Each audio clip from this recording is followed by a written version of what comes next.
Well, thank you, everybody. Hope you don't mind me looking at you over here. Thank you so much for joining me. I hope that y'all are having a really wonderful session.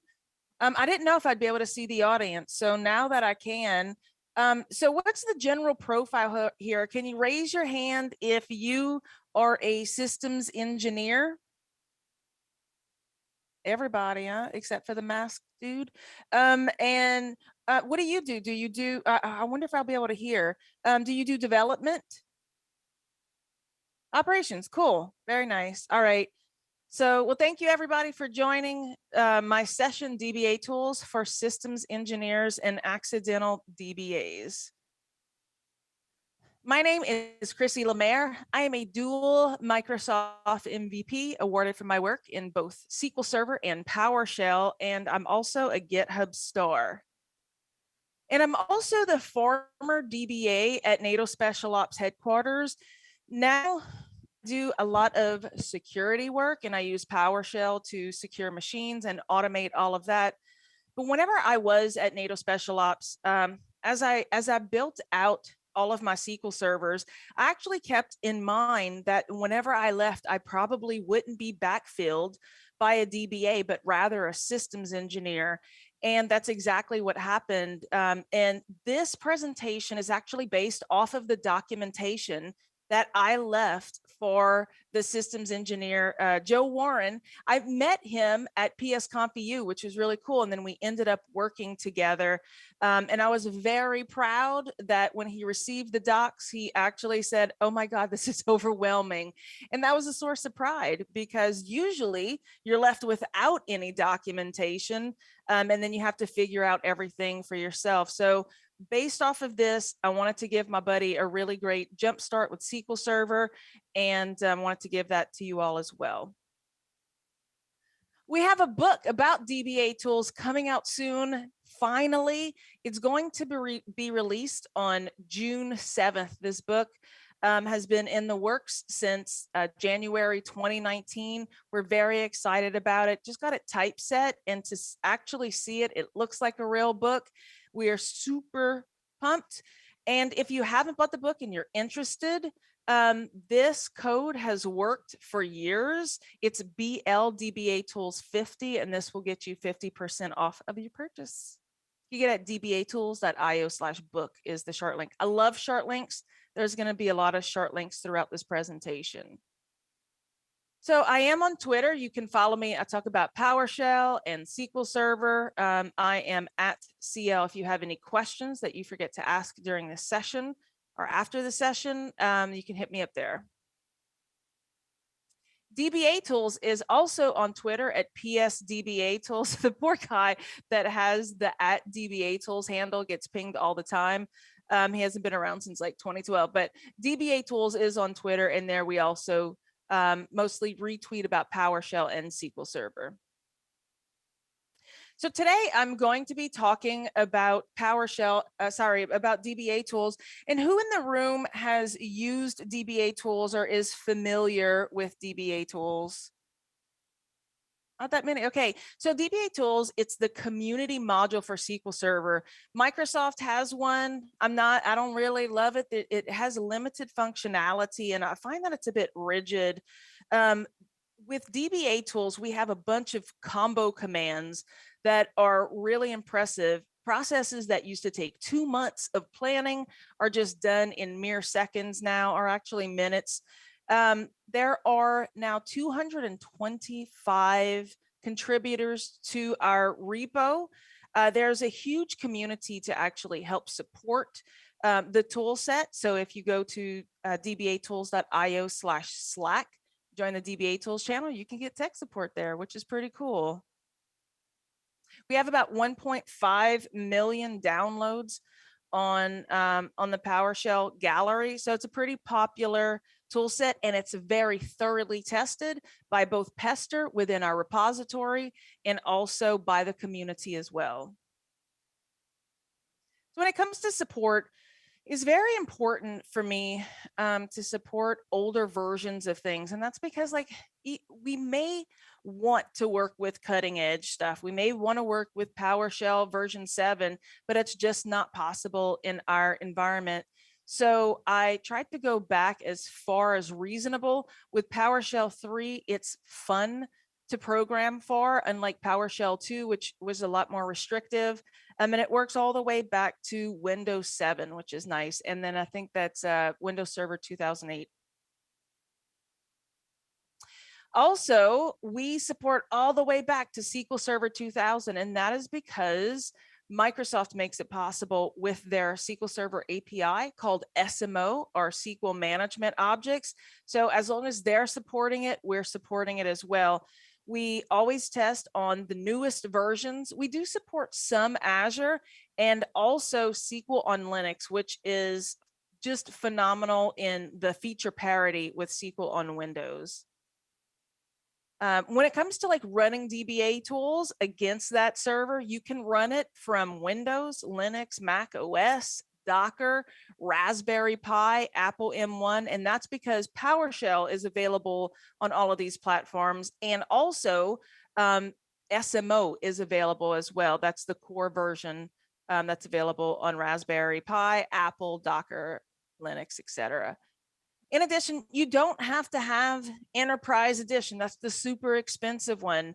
We support every version possible, all the way from Express to Enterprise, and then also local DB as well.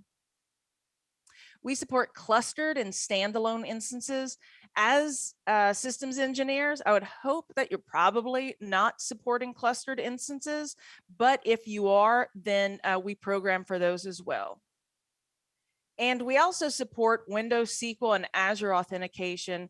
Essentially, the tool that is generally used with SQL Server is called SQL Server Management Studio, or SSMS. And what I did was I took the little drop down and looked at everything that was available, and then made sure that all of those methods worked on DBA tools as well. We also support default and named instances. So a default instance is when you connect to a host name and it's right there at port 1433, which is the default port. That is called a default instance. And then you have a named instance. So let's say you're connecting to SQL 01, that's default. If you put that /SQL Express, then that's called a named instance. And we support that as well. If you have a named instance, you will need to use SQL Server Browser. That service on Windows will have to be running for it to be detected, because it appears on an alternate port. And also, if you are running multiple instances on one server, so if you stack it, this isn't my favorite thing to do. I don't recommend it. I don't like it. It makes things a little bit rougher. Some DBAs really love it because it reduces their server footprint, like Windows Server. And if you are using multiple instances on one server, we support that as well. So when it comes to installing, to install it, you just install module DBA tools. That'll go and grab it from the PowerShell gallery. And a lot of people always ask us, where should this be installed? And the assumption is that it's going to be installed on all of the SQL servers. But in fact, what we like to do is have a centralized management server.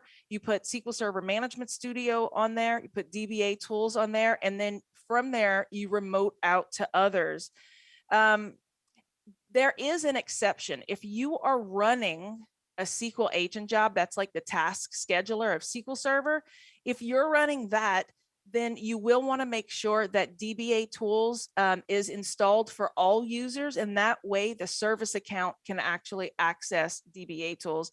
And in my environment where I had 40 SQL servers, I had probably 2 on each side. So there were 20, and there were 2 that actually had DBA tools installed. And when it comes to documentation, I was actually watching a DBA tools presentation on YouTube the other day, and I was really proud because the person really emphasized just how thorough our docs are. So we have docs in PowerShell itself, and anytime that you commit a new command to our repository, we actually run pester tests to ensure that there's, the synopsis, description, that all the parameters have documentation. We worked really hard to standardize our documentation. There's also examples and everything like that. And if you left out any of that when contributing, then that test will fail, and then you'll have to add it in. And then we use GitHub Actions to take that documentation from the DBAtools module and then build our website at docs.dbatools.io. It's really cool. We have a lot of different people with different backgrounds that are contributing. So with our docs website, we have somebody who knows SQL Server, PowerShell, and JavaScript. So we have a lot of JavaScript magic on there. But on the team, we have people who are experts in C#, in PowerShell, in specific like features within SQL Server, like say replication, the backup and restore, which can get pretty hairy, and then also things like log shipping or availability groups, et cetera. So it's really cool that that we get so much talent from the entire community within dbatools. So this is our flagship command. It's called Start DBA Migration. And what I'm about to show you is just a little quick video of a migration from a SharePoint instance. And this is actually where everything started from. I was working at NATO Special Ops, and they're like, hey, we're going to have to migrate the SQL Server for SharePoint. And I was like, oh my God, that's so many databases. That's so many logins. It's so many jobs. And the whole task was really exhausting. And I thought to myself, oh, I'm sure that somebody did this in PowerShell, and it hadn't happened then. So that was a really great opportunity to make a very tedious and long process way more fun. And so this is the command that pretty much started it all. So here we have this instance with just a ton of logins, databases, jobs. It's just totally stacked. This is SQL Server Management Studio. And then this is just like a default instance with no databases and the default logins. So you execute Start DBA Migration. You specify your source, your destination, your migration method, and then the network share, which is now called shared path. And then this is, it migrates this entire thing, right? We have SP configure, which is like the configuration settings. We have all the database backups. We have the logins with all of their properties, including passwords, default database, things like that. We have all of the SQL agent jobs. It's really, really incredible. And I've used this so many times. And what's really awesome about it is that while you're running it, you could just kick back, because we had a whole bunch of DBAs who put in all of the effort, and we codified our knowledge so that you can relax. And a lot of times when I would do these migrations, if I knew that they would take a little while, I would like go grocery shopping and then come back. And that was always fun. And one of the biggest compliments that I got was from our storage administrator. We were 20 minutes into a migration, and he's like, hey, Chrissy, why is it taking so long? And I was like, that's amazing. Like, that your expectation is so high for an entire instance to instance migration. I absolutely love that. And the answer, why was it taking so long? It's because the databases just happened to be bigger. So they had to, there was more to back up and restore. So I want to go over some of the top concerns for non-DBAs. The first thing that you're going to want to do is ensure that your backups are running. Like, as soon as you inherit a SQL Server, make sure that's happening. And pay particular attention to log backups, because if you do not back up your log files, if you don't back up your logs, then it's actually just going to grow and grow and grow literally forever, because unless it's in simple recovery mode, and that's not really a guarantee, but with full, it's just going to keep that, and it'll grow until you run out of disk space, and then you expand it, and then it will continue to grow, and then you'll run out again. This is something that catches people all the time. So you will be tempted. I mean, like, whenever I first started, this is true for me as well. Whenever I first started as a DBA, I was like, man, this thing is just like growing. And then what should I do? Like, should I regularly shrink this database? And that is the temptation, is because, you'll look up giant SQL Server log, how to shrink. And you'll find a lot of ways to do it, but you don't want to, because when you shrink that database, first of all, it's just going to grow again, but it's also going to cause a lot of fragmentation. So we actually have a command that automates shrinking the database, because there are some instances where you have to, but we do put some notes in there that let you know that it could be causing some fragmentation. So don't do this. So tempting. It happens even with seasoned DBAs too. The next thing that you're going to want to do is perform database integrity checks, because you can have a database that is corrupt but still running. And there are times when, if it's too corrupt, the only way to recover is to restore a backup. So you want to catch this as early as possible. You also want to check your disk space. So you want to make sure that there's enough disk space for your databases to grow. But if you are backing up to your NAS, you also want to make sure that that has an adequate amount of space as well. And one of the first things that I always check for are failed agent jobs. So SQL Server agent, it's a scheduler. I consider them like scheduled tasks.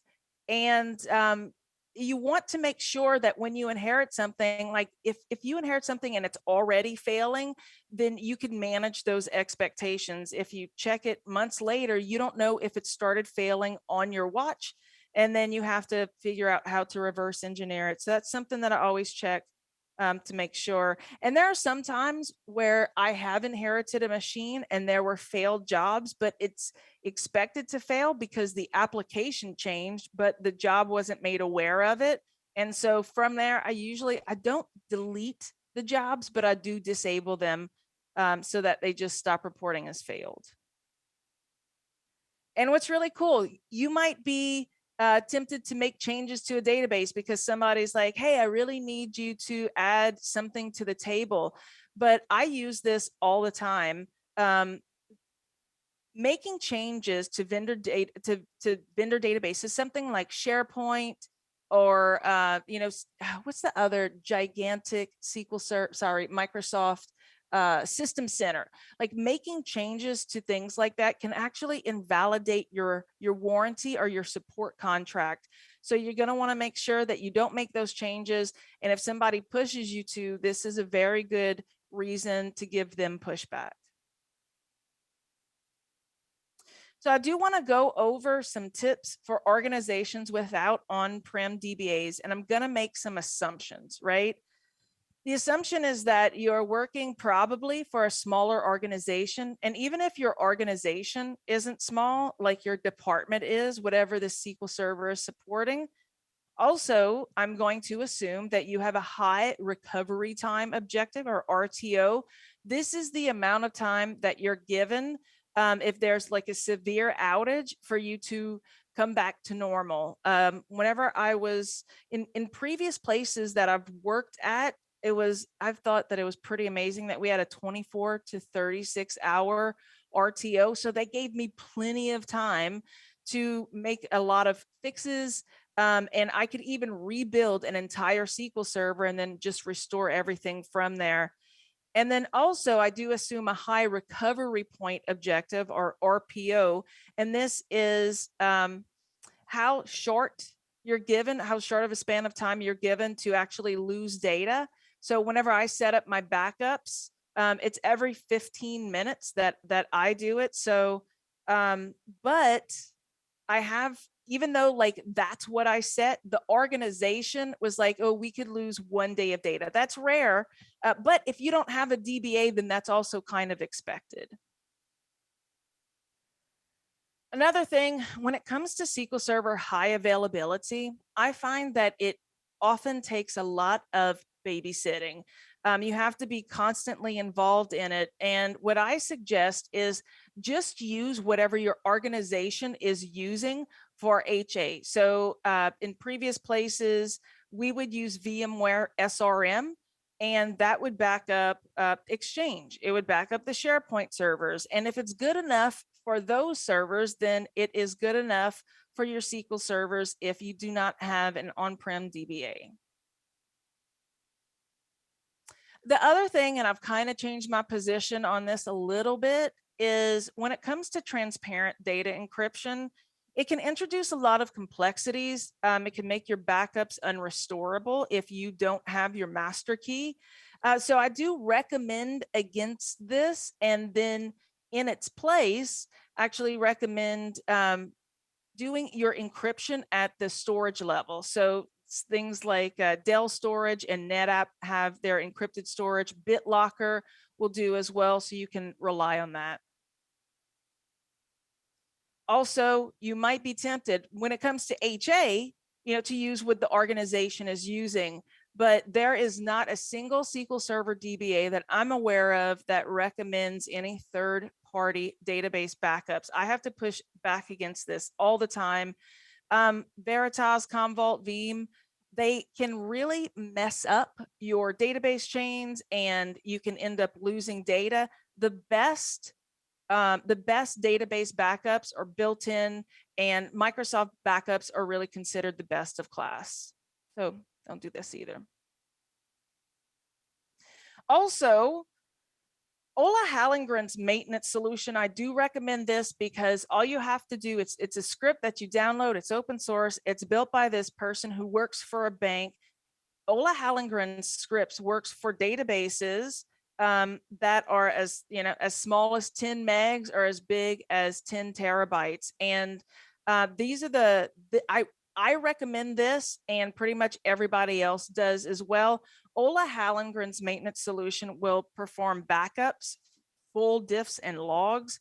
It will do database integrity checks. It will rebuild your indexes, and so it'll keep your databases moving quickly, and it's pretty easy to install, especially with DBA tools. So now it is demo time. Do we have any questions so far? Mm-hmm.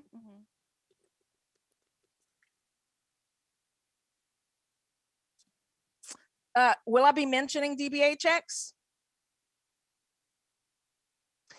That's actually a really great point. I would need to talk to other systems engineers. Are you a systems engineer who's using DBA checks? Okay, I won't be talking about it in here. So DBA checks is a really cool project that uses pester test to test out like a baseline, to make sure that your backups are running, to make sure it actually goes through a lot of these things. It makes sure that your databases aren't corrupt, etc.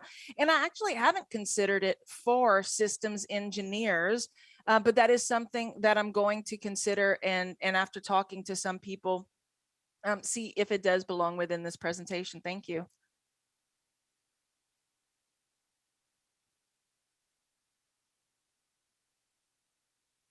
I actually don't believe that I've ever used SP Blitz, but let's go ahead and take a look real quick. I believe that we'll have some time. DBA checks, dbachecks.io.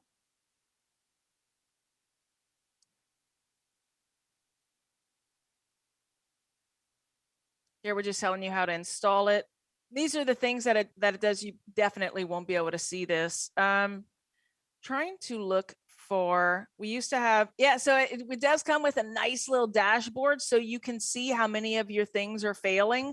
And this one has, like, we check for things like auto close, where it closes the database and then it has to reopen. We advise against that. Also, column identity usage. There's sometimes where people will use the wrong data type, and then the column data like gets too big for the column, and then you have a bunch of problems because it can't update your database anymore. So this is what it does. I don't know if Brent's scripts do things like that. Like, it checks for the last good DBCC check DB, the last backup times, duplicate indexes, etc. And there's actually about, probably by now, about 100 checks that are available.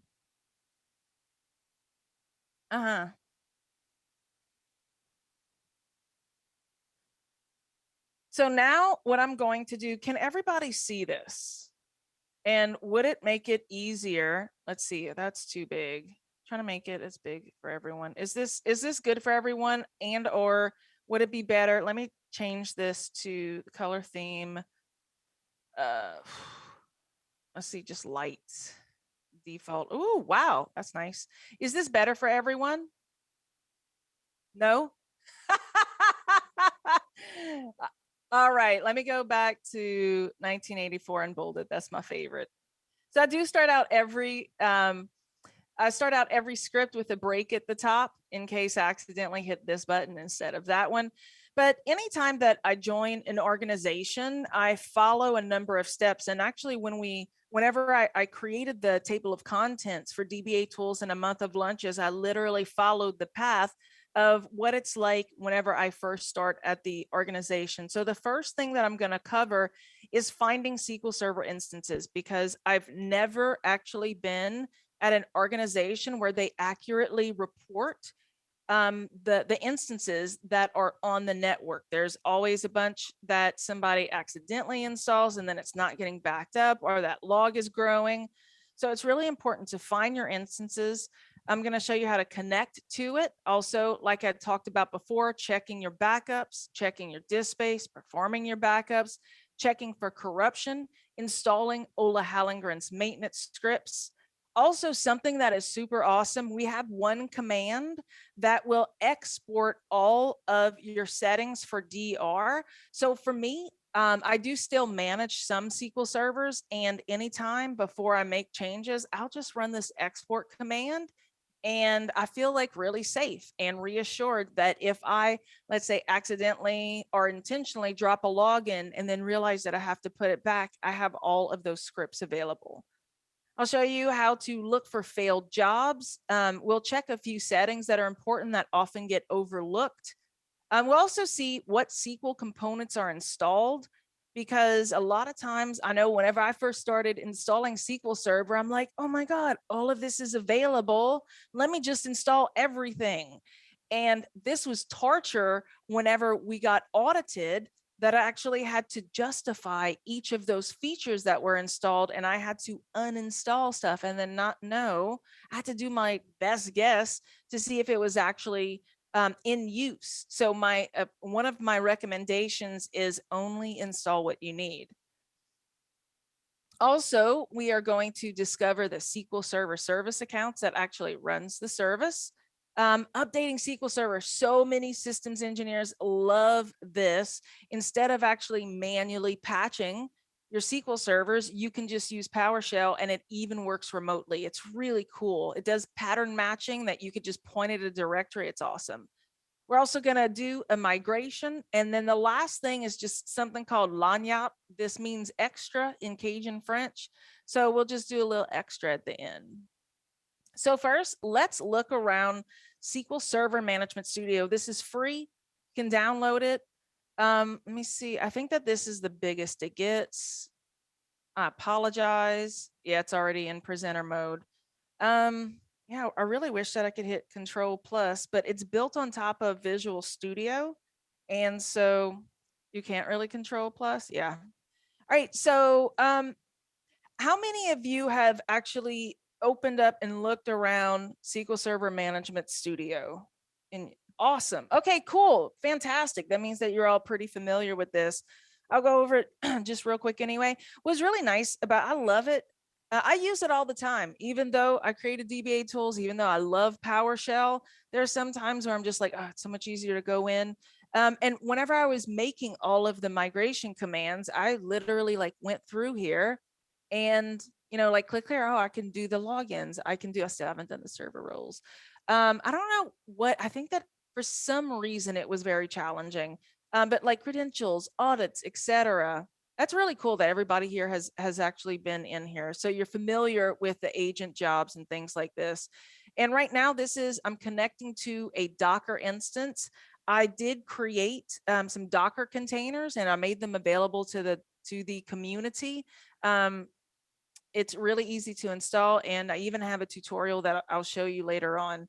So I'm just so impressed by what Microsoft has done. Like I said before, like the feature parity is just ridiculous. The first time that I saw a SQL Server agent running on SQL on Linux, I was just blown away. So here we have, yeah, there's 3 instances. This one is SQL CS, and I installed it specifically for testing our dbatools commands because it's case sensitive. And I really hope that you never inherit a case sensitive SQL server because it just, a lot of people don't expect it. Even us, as we're building the tool set, we'll get issues and they're like, this doesn't work on my case sensitive server. So I did have to install one on my lab.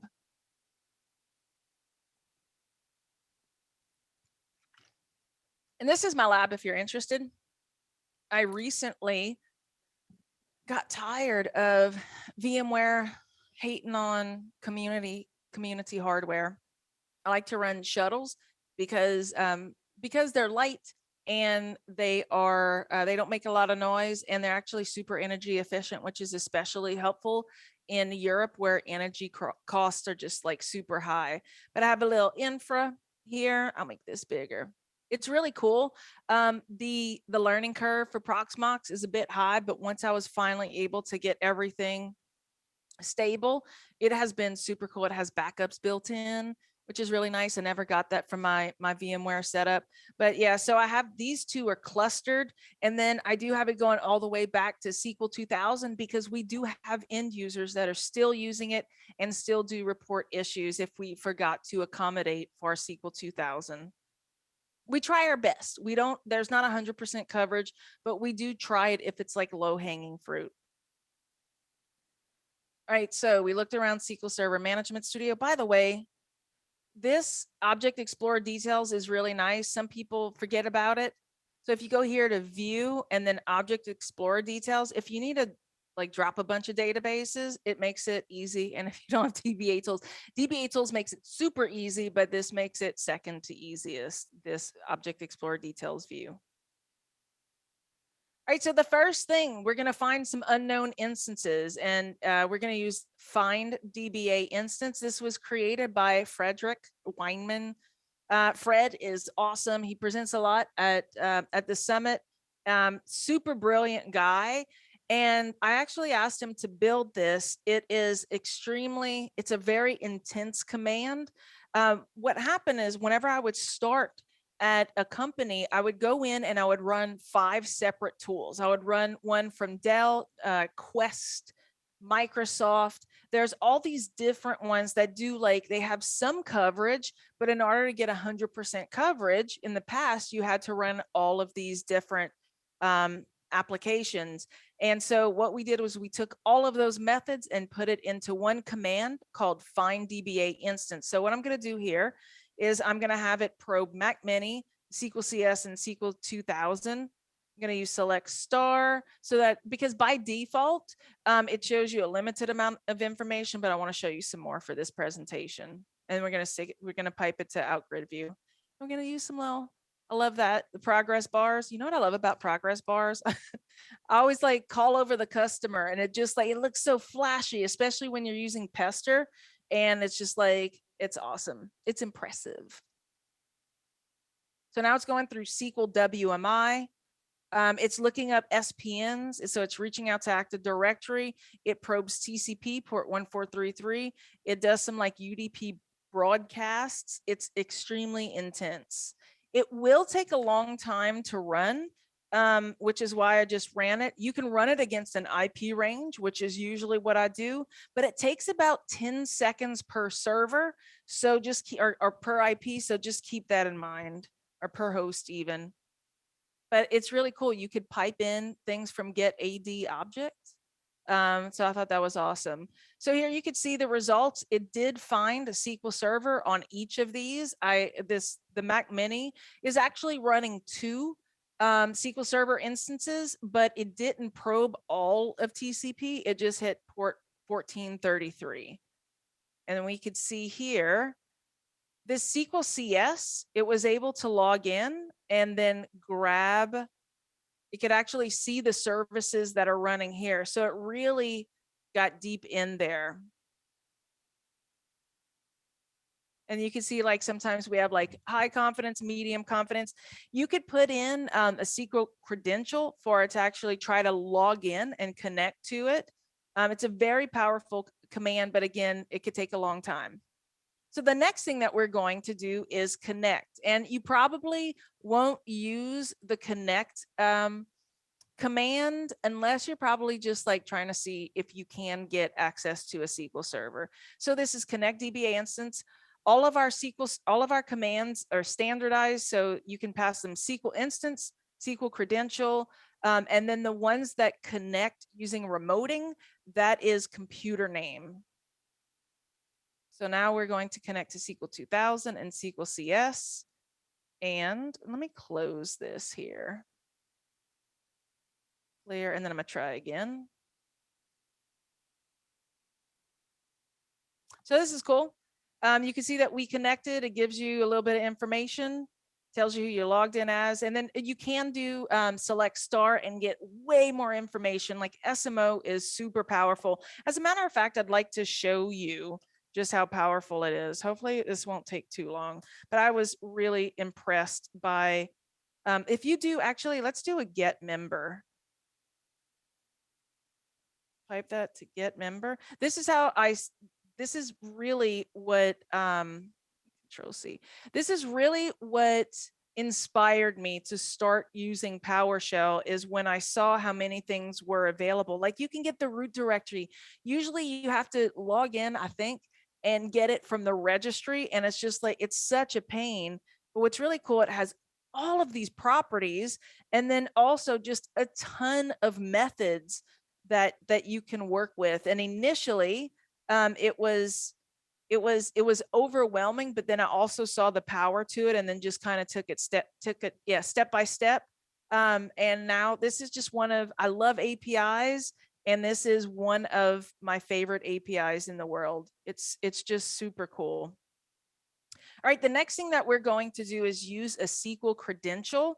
Out the gate, if your SQL servers are getting audited, you want to try as best you can. I'm going to go here to a Windows machine. You want to try as best you can to ensure that it's just Windows authentication mode. But there are things like VMware that use like this Java ODBC background connector in the background. And so it does need SQL Server authentication. And so if you do enable this and you get audited, this just does introduce a whole bunch more steps. So if you can, default to this. Also, by the way, if you change this setting, you do have to restart your SQL Server for it to take effect. And also, if you change it from Windows, if it's only on Windows authentication, you can make a SQL Server login. So you might make the assumption that it's actually enabled. If you make it and you can't connect and it's driving you crazy, that is the reason that you need to go and actually change that setting. That has caught me so many times over the years. So that one has SQL auth enabled. So let's go ahead and get our credential. And now we're going to log in as SQL admin.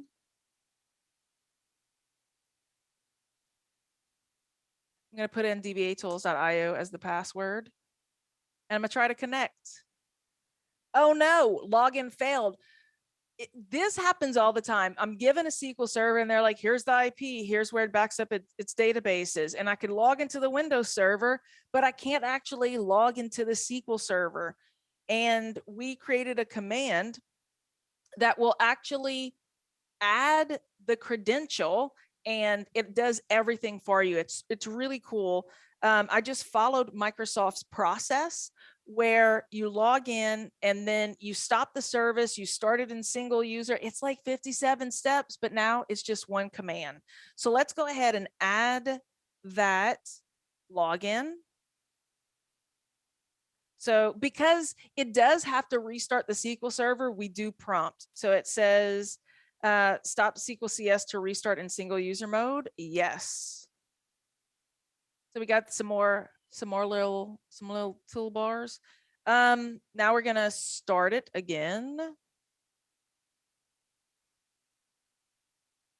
And now we're going to test it to ensure that it's back up.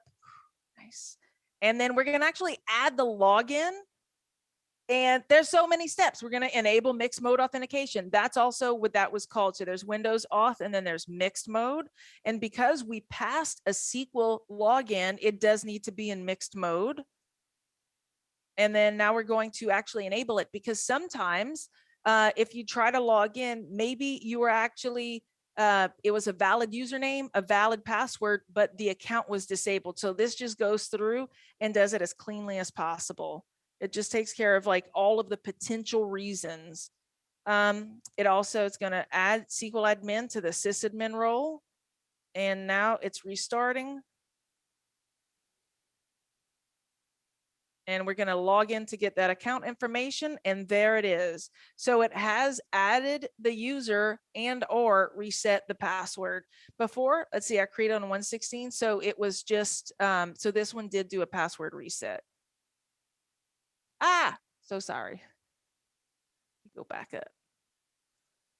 And now what we're going to do, because we have added that, we're going to prove that it worked. If you remember before, I got that login failed. And now we're going to log in, and now I'm connected to SQL admin. This is one of my favorite commands because it's so useful. And it also, there's so many tests within it to ensure that the SQL server does come back up. I also feel comfortable running it, whereas doing it manually, I'd be like kind of terrified. All right, the next thing we're going to do is check our backups with get DBA last backup. And we're going to send this to an out grid view.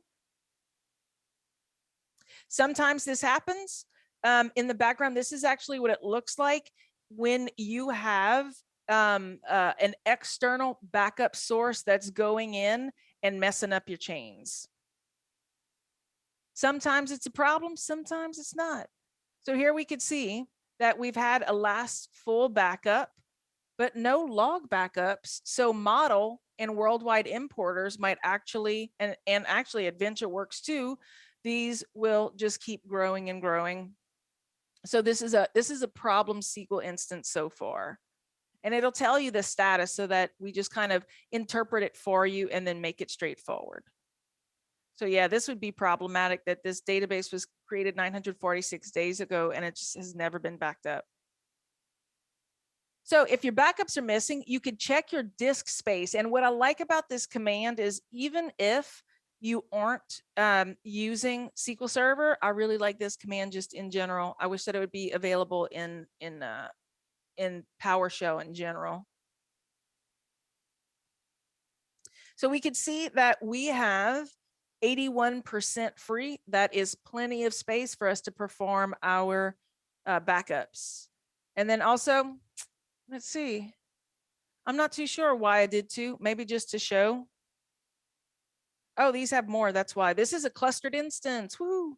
So you can see that it's a little bit different there, and that right now the cluster is on node 2. So we could see all of that.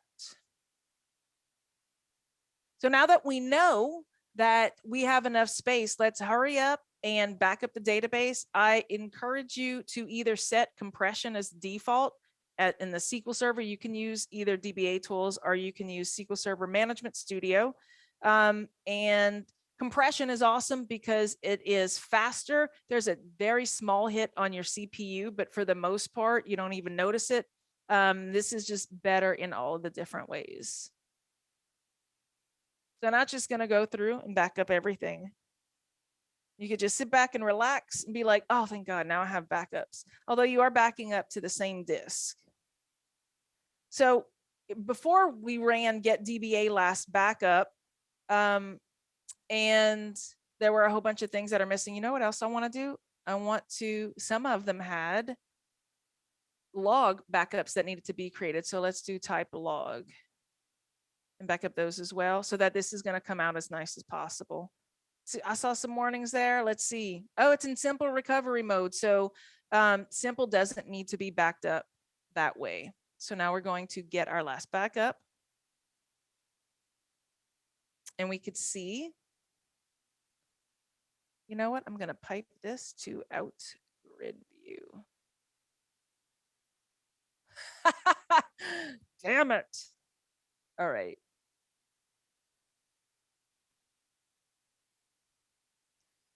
So we could see that we have our last full backup and our last log backups for the ones that are in the full recovery model.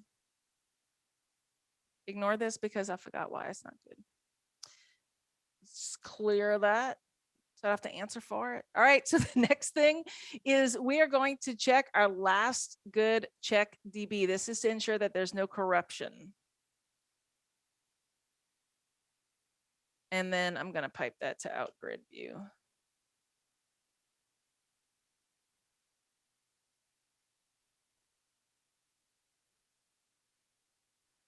So it says check DB should be performed, new database, not checked yet, temp DB and AdventureWorks. Yeah, I just created AdventureWorks right before this. So we really do need to do some check DBs. And I will show you, there's a DBA tools command for it, but I tend to use Ola Hallengren's script. So let's go ahead and take a look at his webpage real quick. Ola. So it's really nice. You actually just download this maintenance solution. You could download it piecemeal, but I never do. So I get the whole thing and then I'll open it up there. And then you just change, you can, if you're doing this manually without DBA tools, sometimes it happens. So you really just have to change a couple things.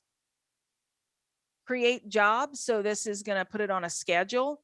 Or it'll create the job and then you can actually make the schedule. For your backup directory, I recommend SQL Server can back up to a NAS. And so I would just do like sans SQL backups, do it that way. And then that way, whenever your NAS is replicated to a secondary site, then all your backups are as well. Cleanup time, ooh, so important, because if you don't set a cleanup time, then your backups just stay there for years. And I have done this before and it was unfortunate.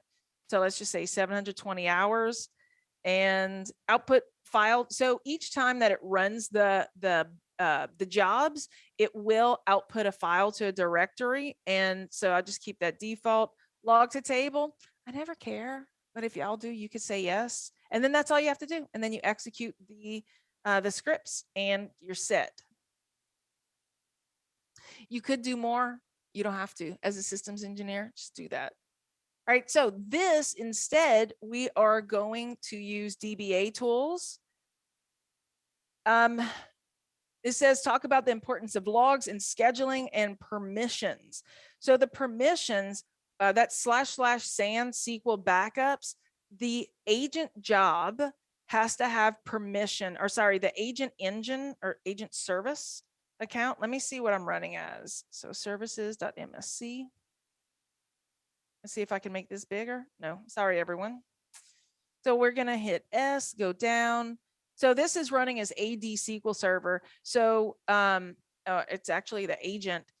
So I'm going to make sure that AD / SQL Server has access to that share. Install jobs, true. Replace existing, true. So if you're updating, you would just overwrite. You would just overwrite. This isn't the jobs that's being replaced. It is the stored procedures. So let's run this.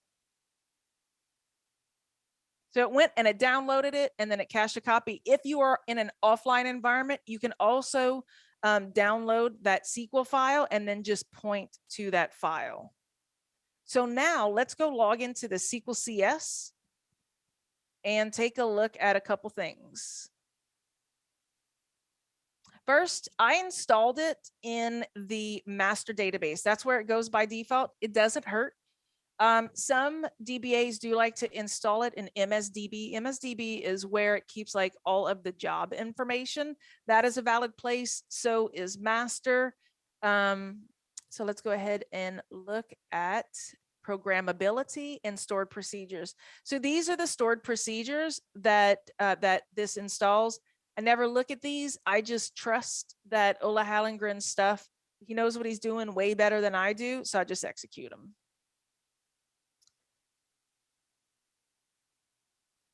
Now we're going to run some backups. Okay. Oh, I love new DBA database, especially if you're a developer. I've literally created 1,000 databases with this command because I just do like 1 to 1000 and then or whatever for each object.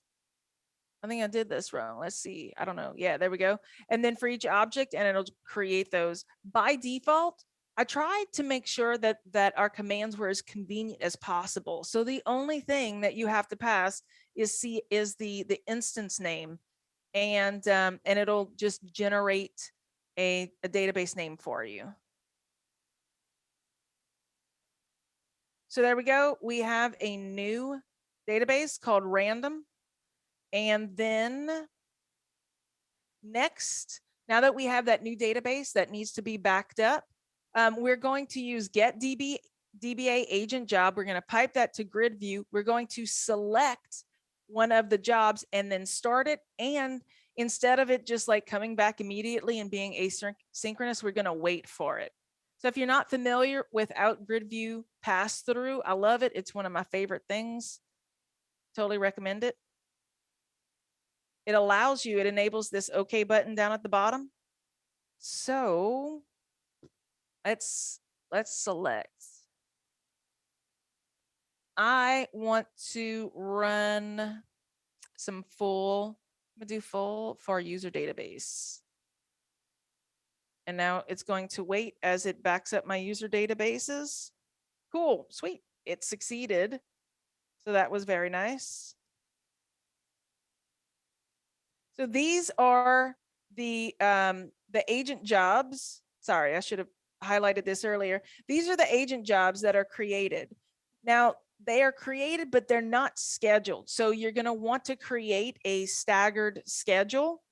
And I do want to walk you through this visually because I had actually made a few mistakes whenever I was first doing this. I would just create a new schedule over and over instead of like reusing it. So let's just say that you want to back up your system and user databases all at once, like at the same time. So what we're going to do is go to properties, schedules, new, and say you want to do it weekly backup. Then we pick weekly, it occurs on Sunday. Everything's happening at midnight. So a lot of times what I'll do is I'll just do it like 1:15. Say okay. And if you want to see what's happening, you can hit script up here. I'm just gonna hit okay. Now I also want to schedule my user databases being backed up at the same time. So instead of hitting new, go to pick and then pick that weekly backup and do it that way. This will like keep all your schedules nice and clean. You reuse them as appropriate. So full is, it'll back up the entire database. Diff is a differential. So let's say that you back up your database and you do a full database on Sunday, and then you run your diff on Monday. That'll be, let's say, like 10 extra megs, right? On Tuesday, if you run the diff again, it's going to be Monday and Tuesday.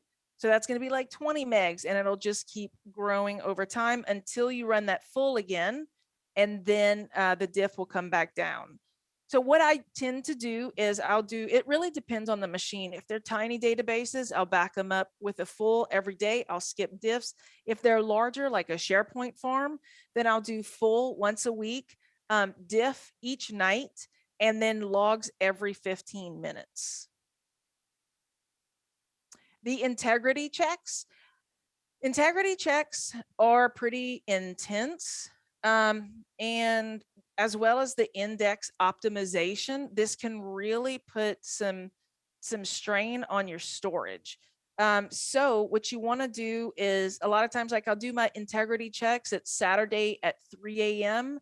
and then my index optimization at like Sunday at 3 a.m. But sometimes maybe that index optimization might take so long that it should actually be scheduled on Friday at 10. But if you have a database that big, then you probably have a DBA and don't even have to worry about this.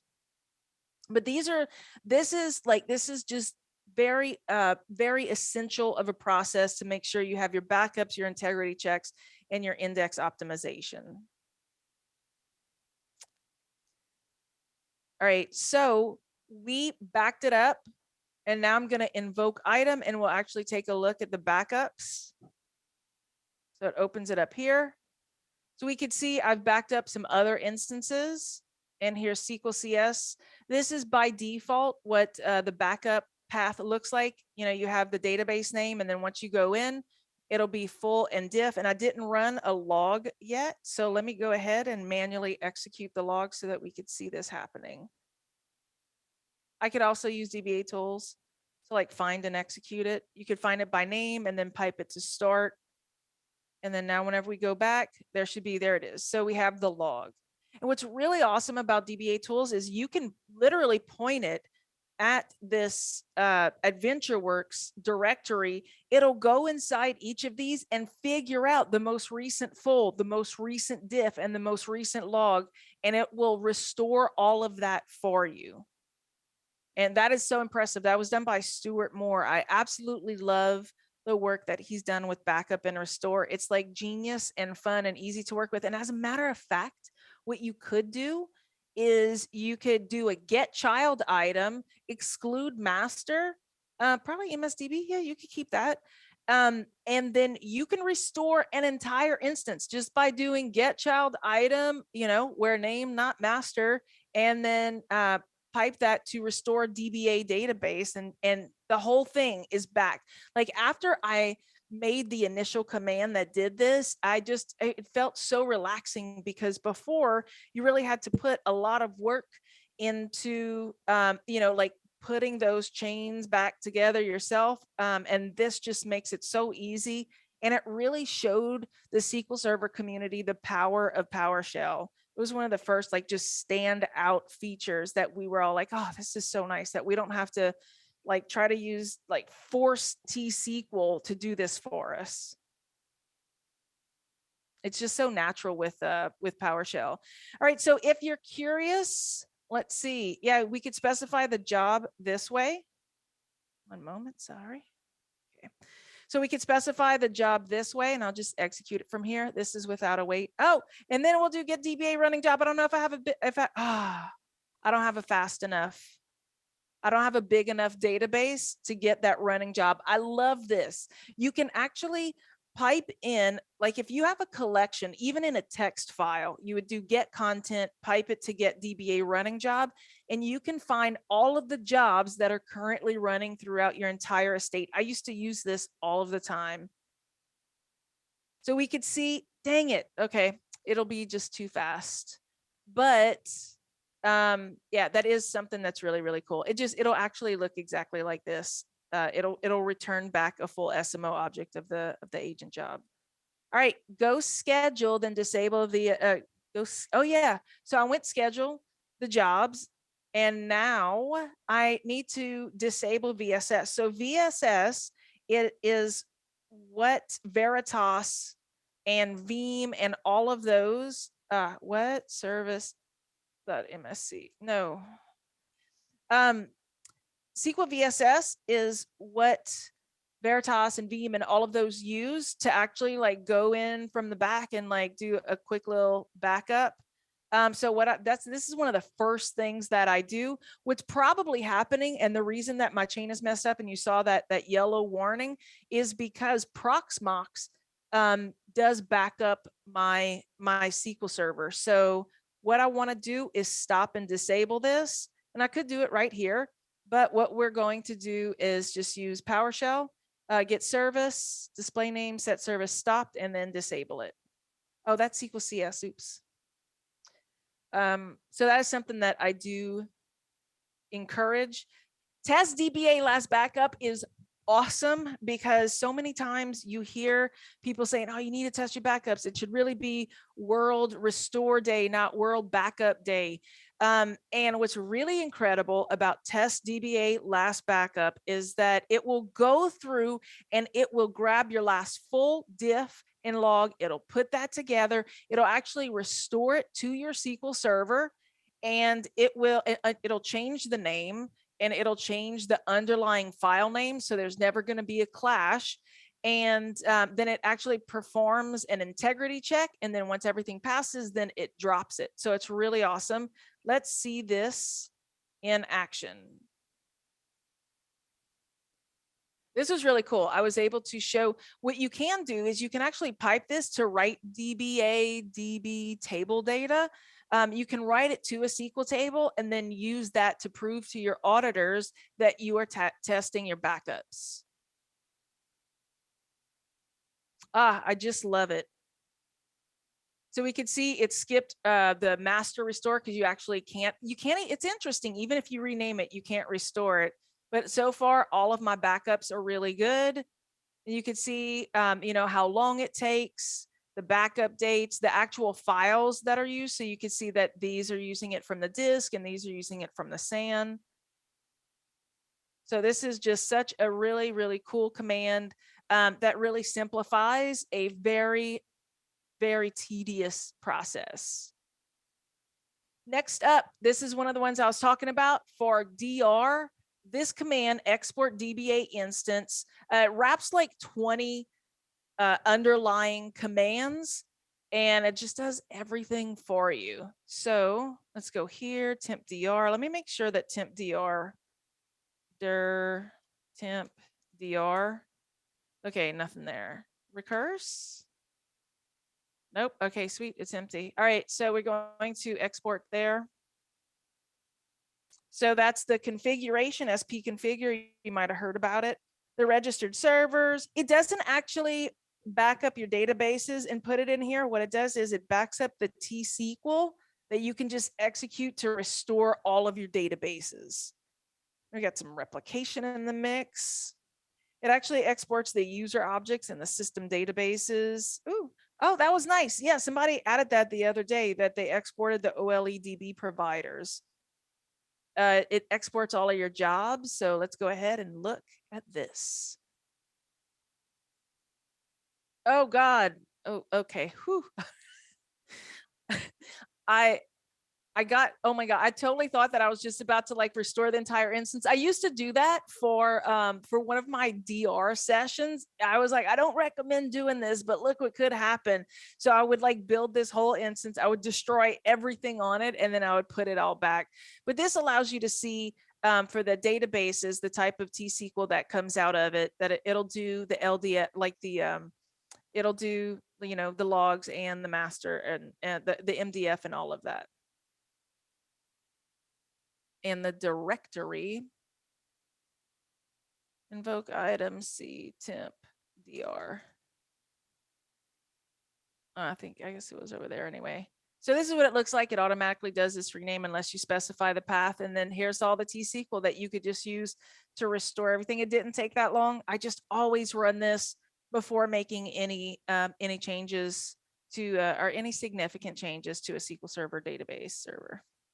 All right, next up. All right, if you want to get the details on SQL Server agent, it could be kind of confusing because you can use, you'll be really tempted to use the PowerShell engine in the back. I don't recommend it. I don't like it. This goes into a whole bunch of details, and it compares like the built-in SQL Server engine, the built-in PowerShell engine in the agent, versus what I suggest and what a lot of people suggest, which is to use the command engine and then call PowerShell from there. So if you're interested and you want to know more, this is like a huge deep dive that explains everything, including credentials. So we had looked earlier and I had talked about how make sure your SQL Server agent has access to that backup directory. But what you can do is create something called a SQL Server credential, which is different from a SQL Server login. If you've worked with Azure, then this probably makes a little bit more sense. I know whenever I first logged into SQL Server, I was like, man, like I thought that I created a credential, but then like it didn't make any sense to me. And now it does. So you create a credential and then it can run as another user without causing any type of like Kerberos double hops. But you can run your backups as that user that you create, and then you don't even have to care about the SQL Server agent service permissions.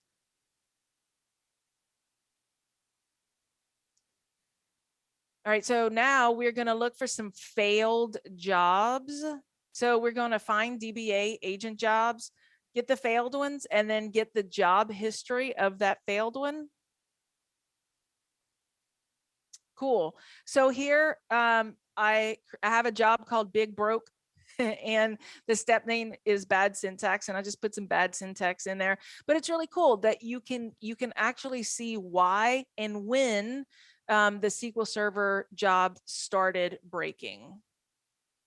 To see why the job failed, you can also open up SSMS and then expand the job step. Let me show y'all here. So we could go to Big Broke, view history, expand it. You always think like, oh, this is going to show info. It never does. The first one, I don't know why. But the second one is going to give you that information where it says, there's incorrect syntax, and then you can go ahead and look at your steps. So if you go to properties and then steps, double click here, and then you can see it just says select. So this is bad syntax, and that's why it failed.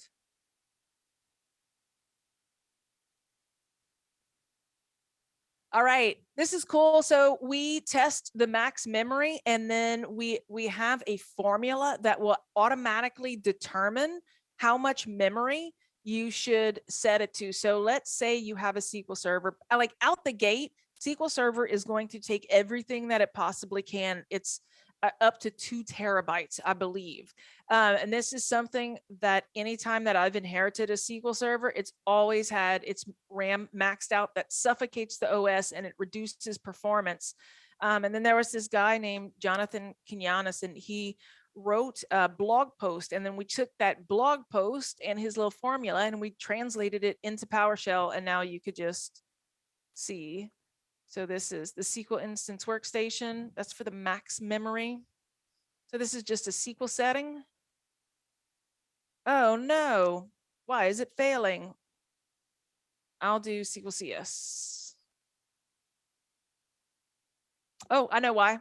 That is because whenever I created this, I have a SQL Server instance that was running that SQL Server on Windows, which allows me to log in via Windows. What I could do is go back here, SQL credential, and then before I had set up that cred, and I should be able to log in this way.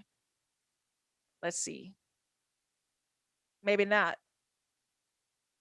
What's it doing? There we go. Okay, alrighty.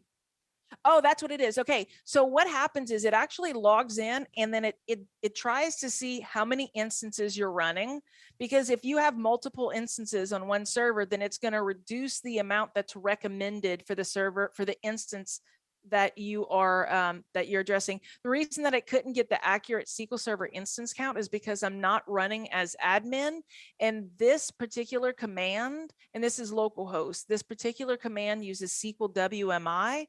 SQL WMI is this CLI.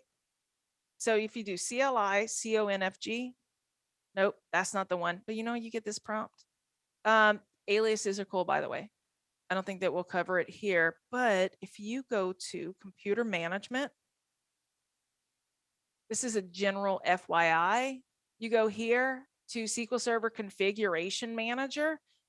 This does require administrative privileges. Everything here that you see is all SQL WMI. So you're not actually logging in using your SQL credentials. These are your Windows credentials. This isn't available on Linux. So that's just some, and I'll be covering this later. I'm actually going to keep this up because we're going to cover it very shortly.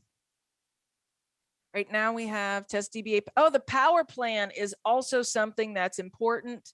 Maybe I didn't set it back. We will see. So we're going to test our power plan. By default, Windows often installs with the balanced power plan, and that totally impacts SQL Server's performance. Sweet. All right. So I just did a what if, but I could take it off and then we could change it. This command was interesting because I had never really programmed for a localized community. And I literally looked for the word high performance, and then somebody ran it against their German machine, and they're like, high performance doesn't exist. So we had to go to the GUID, and I was like, oh, that's cool. I read a lot about localization, but I never had to do it before. So that is really something that's cool about programming a tool set that is used internationally. So now the previous power plan was balanced, now it's high performance, and this is, going to be awesome. Another thing, kind of like get DBA disk space, can be used even if you're not using SQL Server. The get DBA operating system is good to see for any system and also a computer system. So let's look at out grid view. I'll do it here too.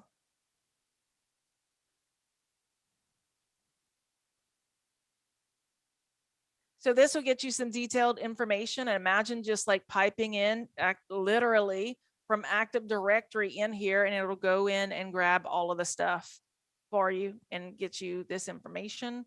Then the same for the computer system. So that was the OS. And now this is the computer system. So this shows more details about like things like the domain. That's cool. I'd never looked at this before. The QEMU, I don't know. But anyway, that's what Proxmox uses under its cover. You can see like my type of processor, etc. That's some more WMI. Yeah, we talked about earlier, only install what you need. This one's kind of funny because it goes in and it actually executes an exe. It has it export. This is the only way that Microsoft made it possible. You export it to like an HTML file, and then we parse the HTML file. And I was like, I can't believe that this is the way that it has to be done, but that's the way that it has to be done. So it does take a moment to go through there.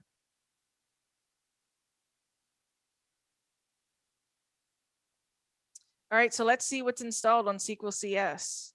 See, each of these things, the database engine service is whenever you hit like port 1433, you just log in, right? And then full text and semantic extractions for search. If you're not using full text search and you get audited, you'll get dinged on that because it just increases your attack area, your surface area. Data quality services, I have no idea why I even installed it on there.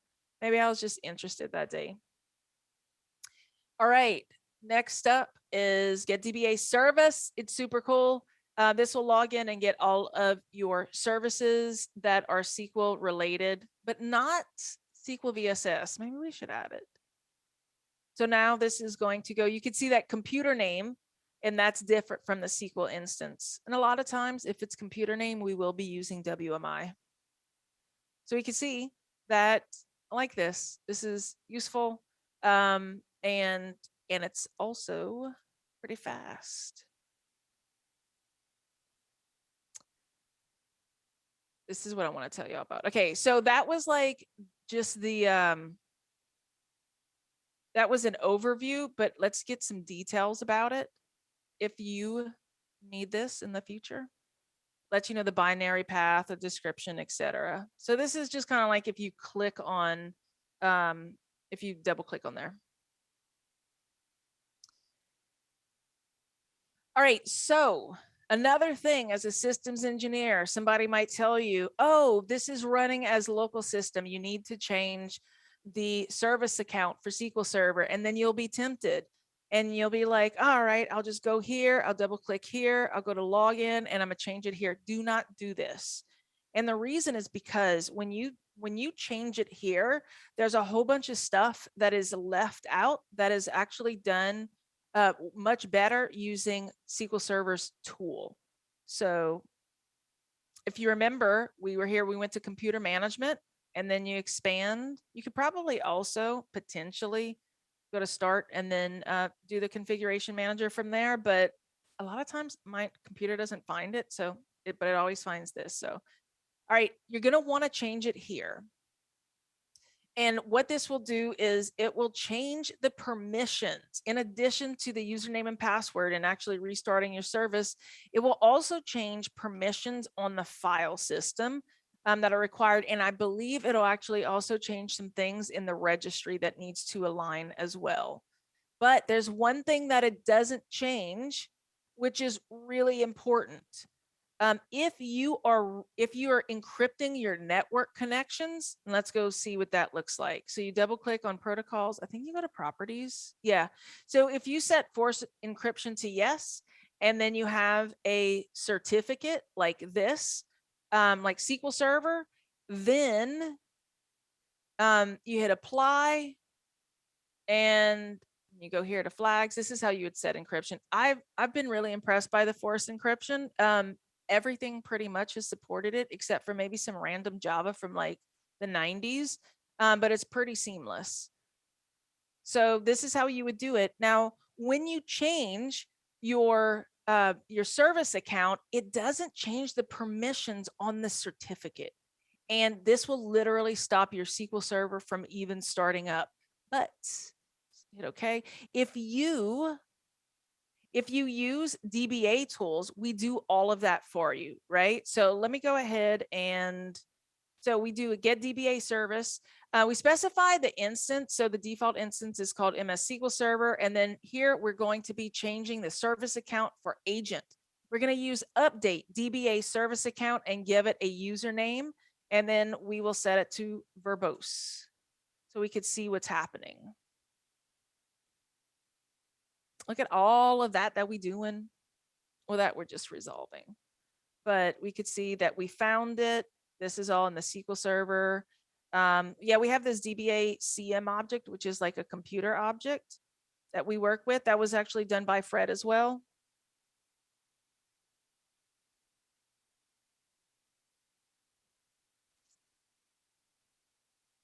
Sorry, that wasn't as interesting as I thought that it would be, but it does a lot, I think was the point. And then it has been successfully set. So when it's essentially like using this tool right here, plus an extra step that is super important because it also changed the permissions on the certificate so that the account can actually read that certificate and continue to encrypt your data. Sorry, your network connection. All right, the next thing we're going to do is we have a test DBA build. A lot of people, man, so many people love this one. It actually checks to see if you are on like the latest whatever. This is based off of a JSON file. And it'll go through, I'm RTM. So I would fail that, right? So am I compliant? So my current, let's see. So the SQL instance is SQL CS. It's supported until 2025, just around the corner. The build is 15.0.2000, but our target, the most recent one, the dash latest, is 15.0.4198. So we know that we have to upgrade our SQL Server to be compliant. And in order to do that, what you could do, I could execute this. I love update DBA instance. You can see here, you can specify a computer name and it'll go and do it. I actually upgraded every single one of my SQL servers using this command. I also installed all of my SQL servers. I didn't use DSC. I ended up using install DBA instance and I loved it. It was awesome. So here we go. Let's see. Oh man, I'm not executing this. Okay, cool. Instead of actually executing it, I'm going to run an MP4 file. So here we have we executed that command. It'll go and it'll like parse out all of the files. It'll say, hey, I found this one. Is this the one that you want to use? And then you say yes. And then it just patches it for you while you chill. And boom, now it's updated. And it's just like, it's so convenient. And so many people, so many systems engineers also really, really love this command.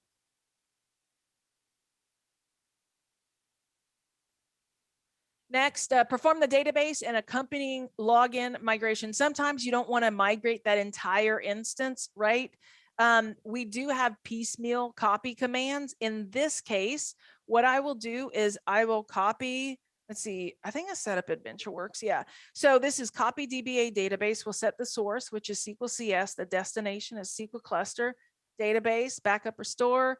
The other parameter that we could use here, if I could go back in time, I would say type backup restore, but we have dash backup restore, a dash detach and attach.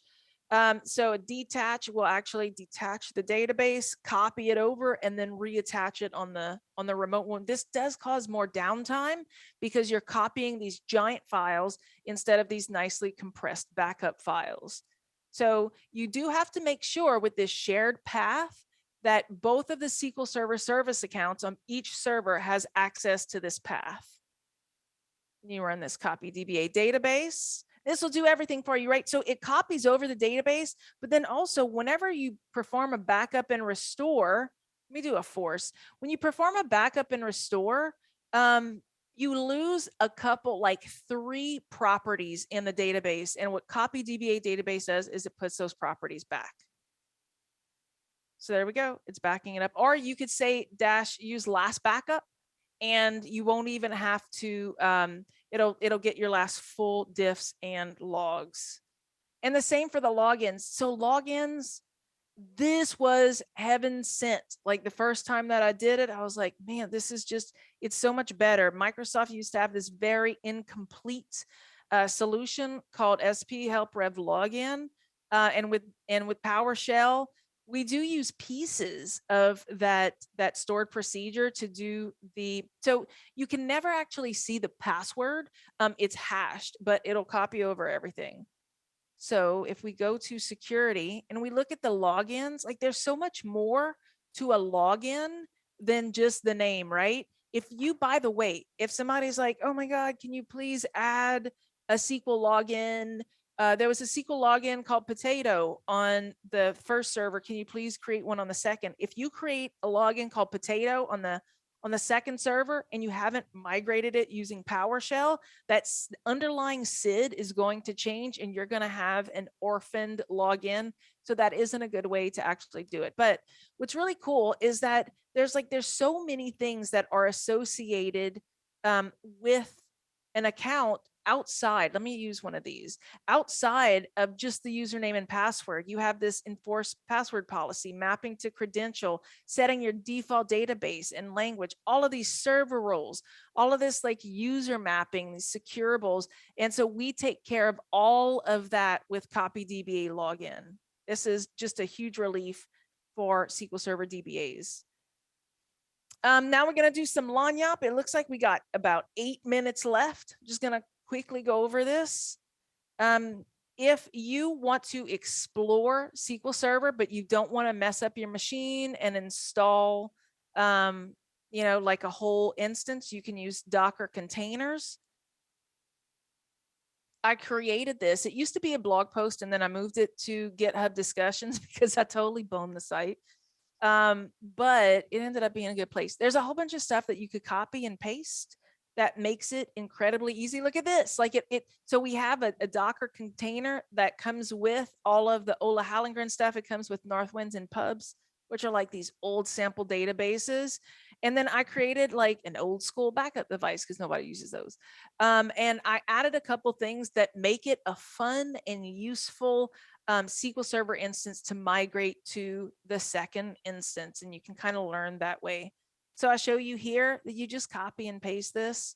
It's really awesome. Whenever you create a Docker network, then your 2 SQL servers can actually talk to each other. And that's how that is possible. So you can log in. By the way, when you log in and you don't have the SQL Server browser service running, so this is like a named instance without a name, but if you know the port, then you can connect to it. With SQL Server Management Studio, if it was named, you would put / and then the name like SQL Express, right? With a port, you put a comma and then 14333 or whatever the port is.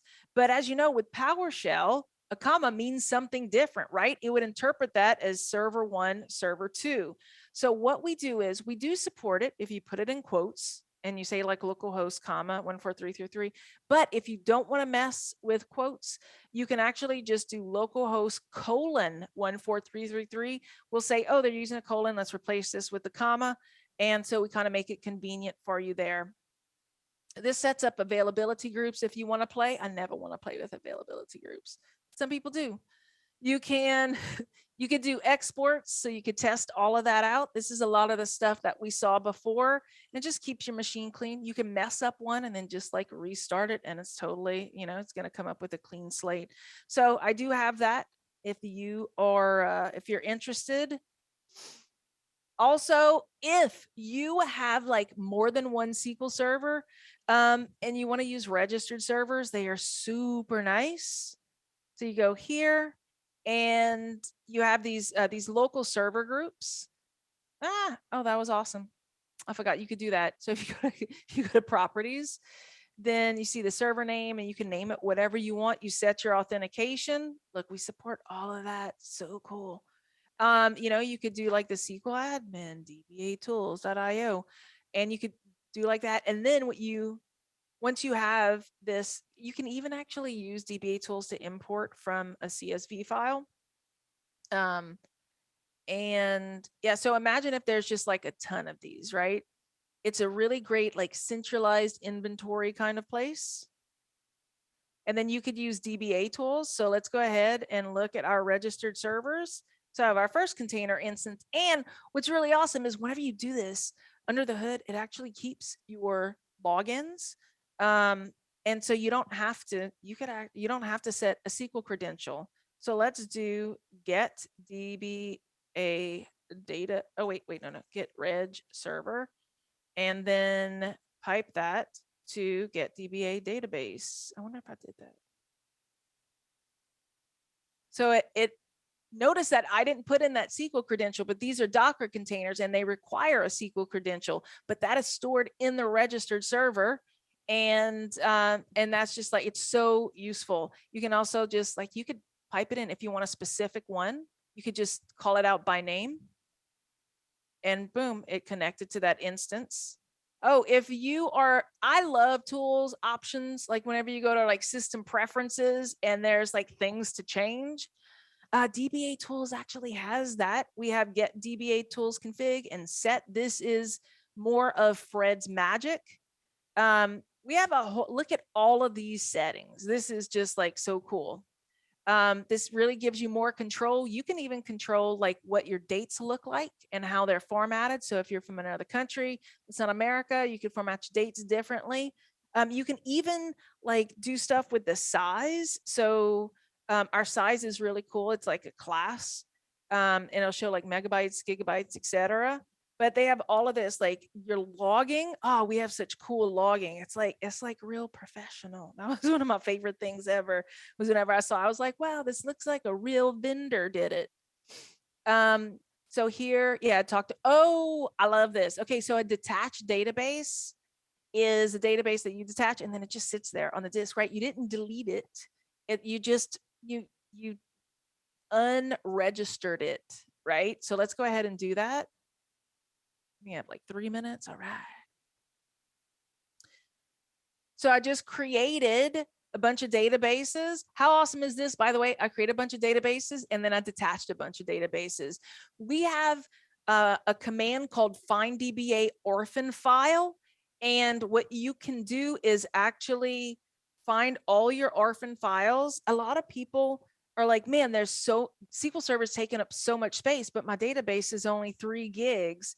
And what happens is somebody detached a giant database and then forgot to remove it. So we have find DBA orphan file. This is very commonly used. So here we are going to, let's see, gonna go there. I don't know if y'all use out variable. I love it. So what we're gonna do is select all of these and send it to the variable. These are all the detached. So these are all the ones that are found on disk in some default database paths.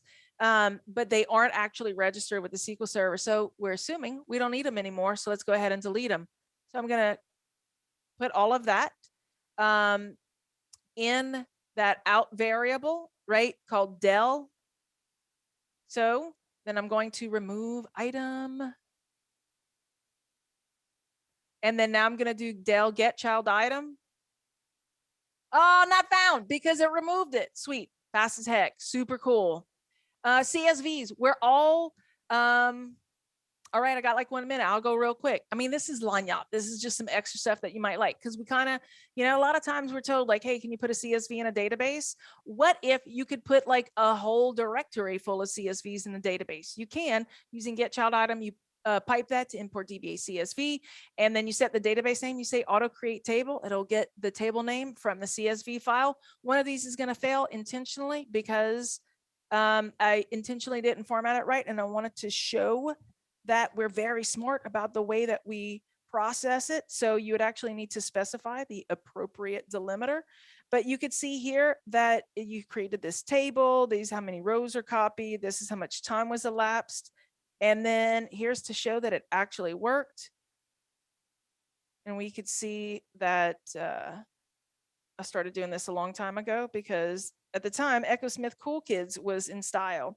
So I like that. Oh, DBA processes. We love processes, right? Like, how interesting is it that I can actually see on a busy server? This is really awesome.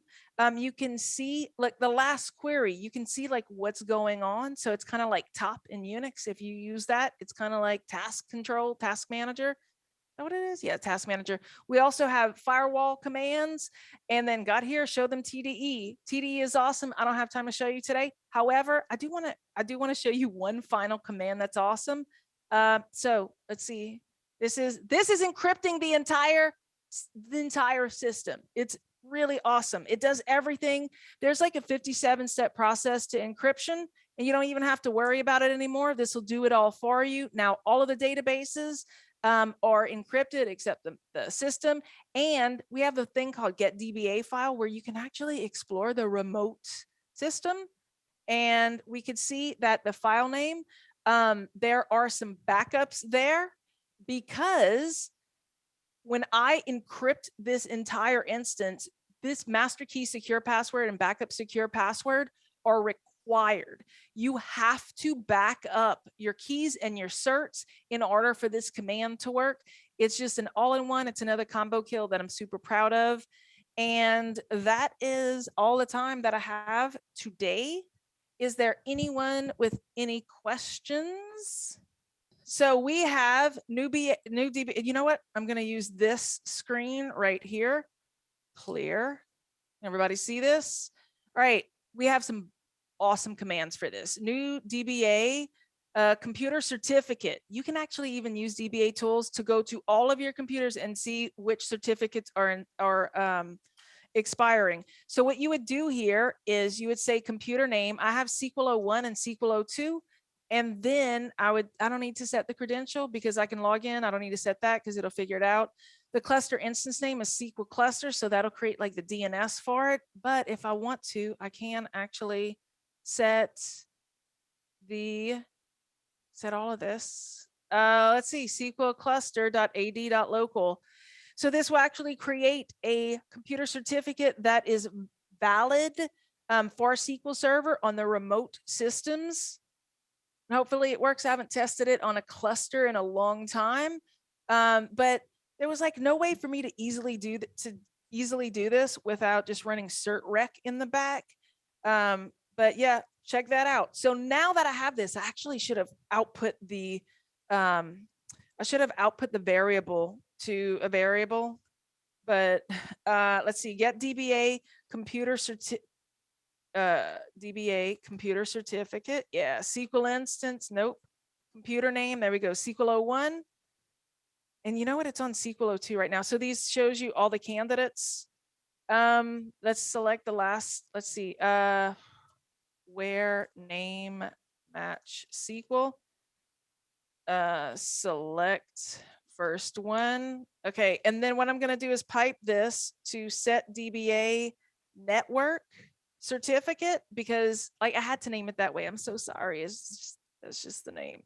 So it will go and it will set that. And this is doing it in the background. God, I love that. So you could see here, granted AD SQL Server read access to the private key and replaced thumbprint. So it was already assigned and now it just has a new one. And then I could have probably done it for SQL 01 as well at the same time. Let's try that again. Let's just see if it's going to work. I hope it does because then I'll just be like, holy shit, that's magic. Oh, it's only the first one. I don't know why. Okay, but because I said select first one. Dang it. You know what this is going to do? You know, I should do, hold on, where thumbprint? Where thumbprint match. I could also specify the thumbprint. Where was the thumbprint? There we go, right there. Let's see if this is going to work.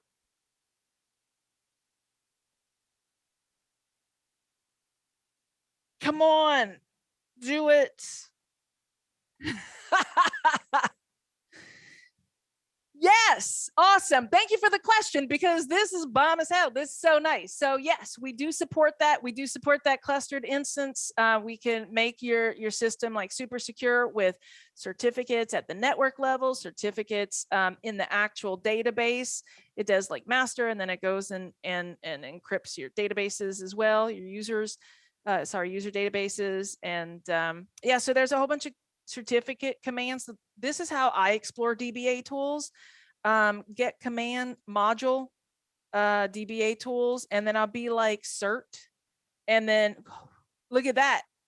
So you see we have all of these different, oh yeah, you could, if you don't have access directly to your AD, which generates the certificate, you could just make a certificate signing request. And then look how cool this is. You could do your certificate expiration. Look, it's like an Azure command with its super long name. All right, SQL 01. No, why? Why did it not? Why? What's going on? Man, I don't know what's happening here. I'm gonna do some verbose. I had to end on this note, verbose. Oh, interesting. I don't know. Let me try SQL CS. All right, never mind. I don't know what's going on there. I need to fix it. So can somebody file an issue? I lie. I will file an issue for that. And I hope that answers your question. And if so, does anybody else have any questions?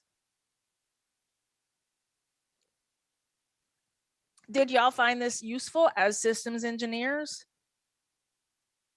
Heck yeah, sweet, awesome.